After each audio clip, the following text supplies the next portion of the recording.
হ্যাঁ, দ্রব্যমূল্য বৃদ্ধি পেয়েছে, যার প্রভাব আছে বিশেষ করে যারা সীমিত আয়ের তাদের জন্য কষ্ট হচ্ছে। আমদানিও আমরা করে যাচ্ছি, সেটা যত টাকাই লাগুক আমরা কিন্তু খরচ করে যাচ্ছি, যার জন্য যেটা আমাদের রিজার্ভেও চাপ পড়ছে। আমার মানে টিসিবিতে যে লোকবল আছে সেটা দিয়ে আমরা যেভাবে এখনই মানুষের সেবা করে যাচ্ছি সেটাই যথেষ্ট। আর সাধারণ মানুষের যাতে কষ্ট না হয় সেদিকে লক্ষ্য রেখেই আমরা কিন্তু ব্যবস্থা নিচ্ছি। হ্যাঁ, দ্রব্যমূল্য বৃদ্ধি পেয়েছে, যার প্রভাব আছে বিশেষ করে যারা সীমিত আয়ের তাদের জন্য কষ্ট হচ্ছে। তবে গ্রামে যারা নিজেরা উৎপাদন করতে পারেন বা যারা করছেন তাদের জন্য খুব একটা কষ্ট নেই, হাহাকারও নেই।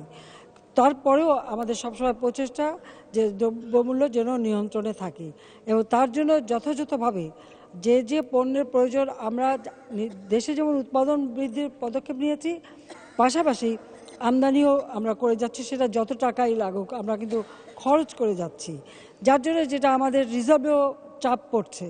রিজার্ভে চাপ পড়লেও আসলে আমাদের মানুষের কল্যাণটাই হচ্ছে সব থেকে বড় কথা, সেদিকটাই আমরা লক্ষ্য রাখছি।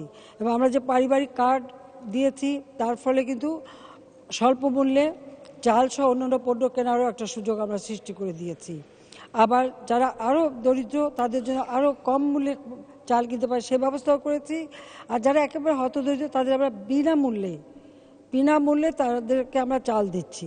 এভাবে আমরা প্রতিটি ক্ষেত্রেই কিন্তু যথাযথভাবে পদক্ষেপ নিচ্ছি। কাজে টিসিবির এখন যে জনশক্তি আছে সেই জনশক্তি দিয়েই কিন্তু আমরা যথাযথভাবে সব কিছু নিয়ন্ত্রণ করতে সক্ষম হচ্ছি।